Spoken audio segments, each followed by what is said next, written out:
Hello there, plant. Hello, I'm RachelJoyify and I am a culture baby. Does that even make sense?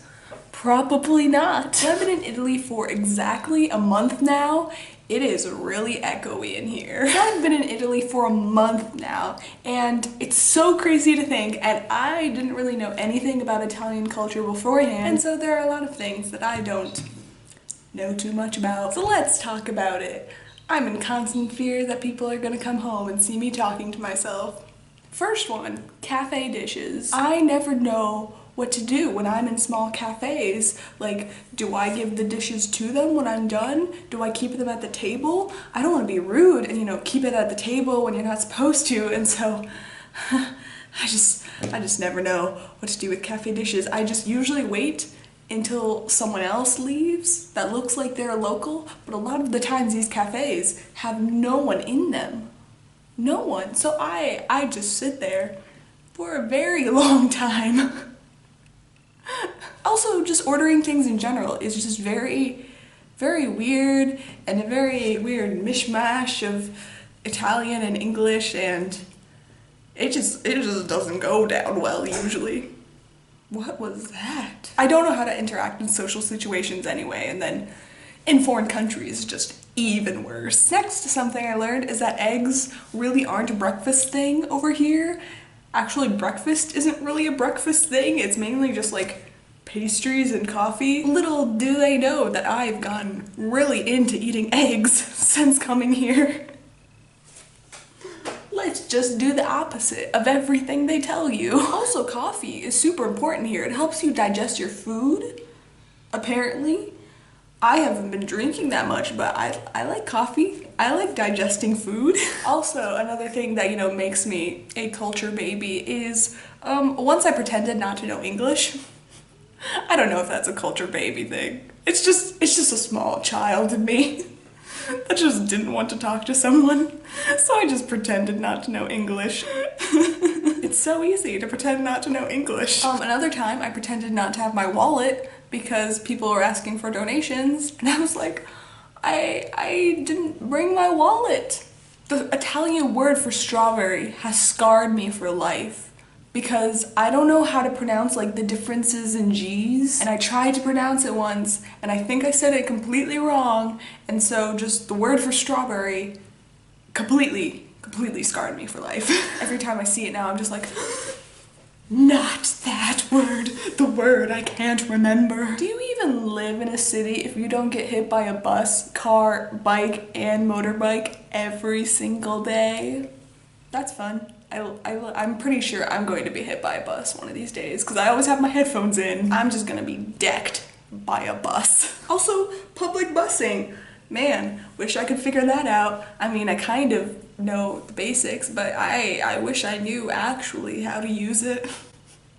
I never realized before how much I rely on impersonal, large superstores until I felt my anxiety every time I went in a mom and pop shop and a little cafe and market, and they're just there, and the thing is the size of like our living room, and I can't deal. Something I've had to get used to, and that's been so hard, is pizza with a fork and a knife. I burn most of the calories that I consume by using a fork and a knife on a giant pizza. I just want to grab it with my savage hands and eat it, but nope. So this isn't really cultural, but why is my washing machine so loud? It's like a plane is taking off.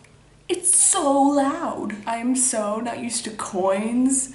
There are so many coins, and I just can't tell the difference between them, and I never have the right coins for anything. And also, it's so much easier to spend things when you just have coins, oh, it's just €1, just €2.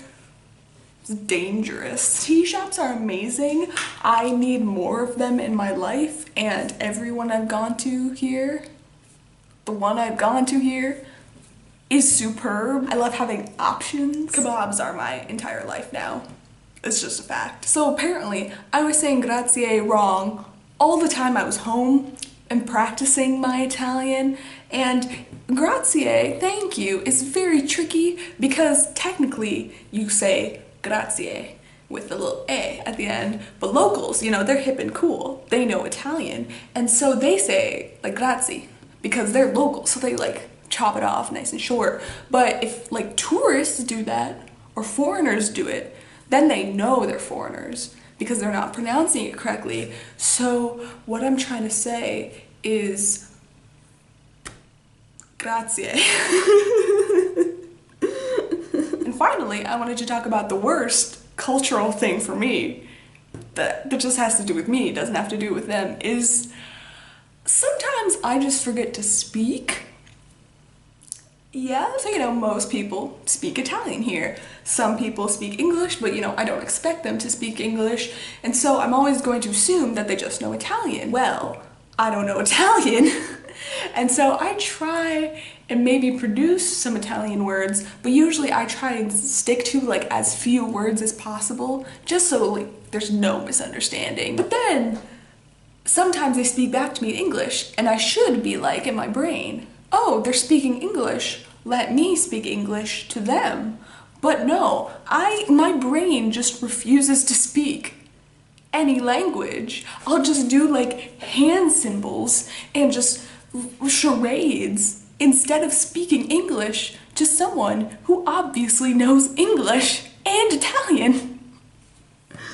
And it's so bad. I've had someone say, speak to me, and I'm like, I just can't produce words in any language. If I can't speak Italian, I might as well not speak at all. What is my life? Okay, that was some cultural things. So this has been quite the month of just getting used to other cultural things, and it's been very exciting. There's probably a million more things I could have mentioned, but these are the ones I thought of. Thank you for watching this video of me just being an absolute mess, and I hope that you have a great day.